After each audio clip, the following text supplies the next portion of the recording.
des endroits les plus bombardés. On parle de 10 000, d'autres de 15 000, voire de 20 000 bombes. Bonsoir à toutes et à tous, soyez les bienvenus pour vos estivales sur TVR. Nous sommes très heureux de vous accueillir à Saint-Malo avec Lisa, relation presse de Destination Saint-Malo, Baigumont-Saint-Michel. Merci de nous accueillir. Il faut dire que l'été, les découvertes et les visites ne manquent guère à Saint-Malo, à Combourg, à Lot. C'est un véritable territoire élargi.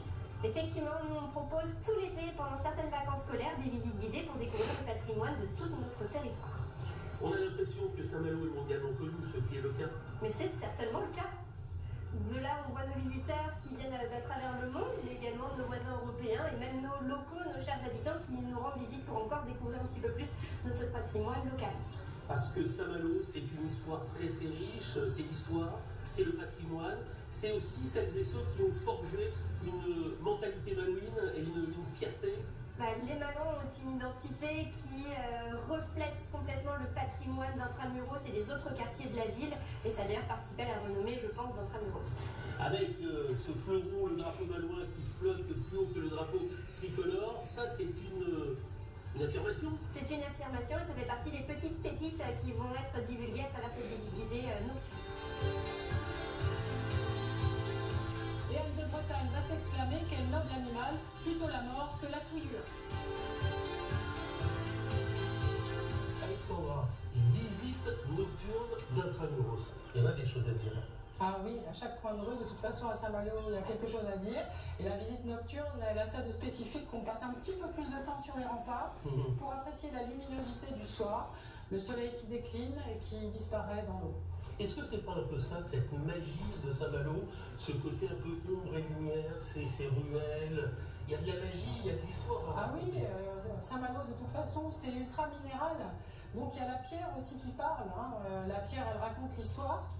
Et c'est avec cette luminosité spéciale le soir, oui, ça rend la visite d'autant plus magique.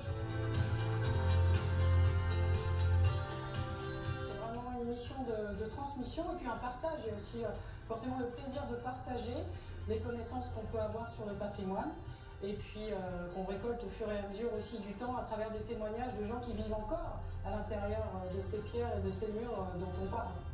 Si j'avais une anecdote à vous demander, celle que vous préférez, qui peut-être raconte le mieux la cité corsaire? C'est le caractère de Robert Surcouf que j'ai abordé lors de la visite.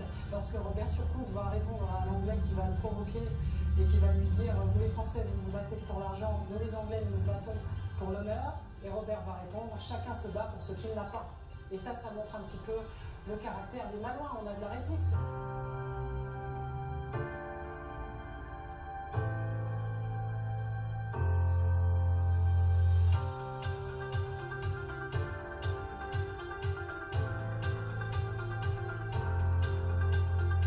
Je connaissais la ville, mais je ne l'avais pas vue depuis plusieurs décennies, donc c'est une actualisation des souvenirs parce que je suis tour opérateur scolaire, donc j'ai des clients qui viennent régulièrement et je suis venu actualiser un peu mes infos et puis on a bénéficié d'une belle visite, donc c'était très bien commenté.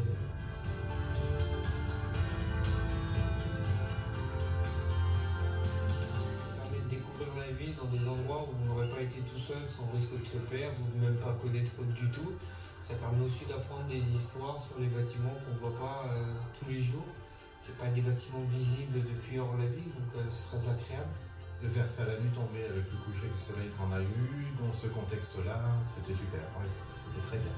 C'est à la fois suffisamment court pour que les enfants puissent bien suivre tout, ils étaient hyper intéressés. C'était hyper intéressant, on a appris justement la différence entre le corsaire et les pirates, la vie de Saint-Malo et toutes les particularités de Saint-Malo aussi. J'ai beaucoup aimé, on a beaucoup aimé. On a envie de faire découvrir et découvrir aussi avec nos enfants la ville qu'on a visitée il y a longtemps, jeune couple, il y a une quinzaine d'années, qu'on redécouvre avec joie et avec les explications, un peu d'histoire, un peu de culture, c'était super.